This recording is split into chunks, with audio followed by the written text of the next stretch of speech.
చెల్లి ఎంగేజ్మెంట్ కోసం ఇవాళ ప్రగతి నగర్కి అయితే వచ్చేసినాము. Hi friends, welcome back to Anvesh charts. పిన్నీలు అయితే పనుల్లో బిజీగా ఉన్నారు. పెళ్లికూతురు వాళ్ళమ్మ పెళ్లికొడుకు ఎక్కడ అని ఆరా తీసేలోపే పెళ్లికొడుకు వారు మండపంలో ప్రత్యక్షమైపోయినారు. పిల్లకు పెళ్లి చేసి వేరే ఇంటికి పంపాలంటే అంతులేని ఆలోచనలతో పైకి ఆనందంగా కనపడుతున్న అర్థం లేని ఆలోచనలు అనంత తీరాలకైతే తెరుస్తాయి తల్లిదండ్రుల్ని.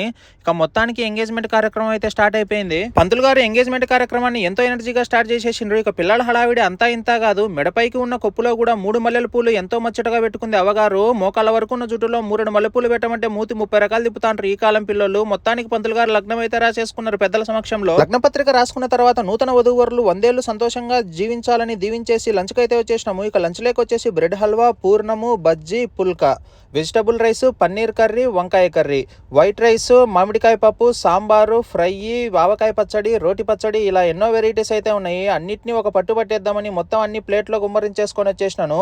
టేస్ట్ మాత్రం అన్ని అదిరిపోయినాయి, ఏ మాటకు ఆ మాట. ఇక అన్ని ఉన్న తర్వాత కిల్లి వేసుకొని కొద్దిగా ఐస్ క్రీమ్ పడకపోతే ఎలా అని అది కూడా కానీ కొత్త జంటను ఆశీర్వదించి సబ్స్క్రైబ్ చేస్తే ఐస్ క్రీమ్ మీకే.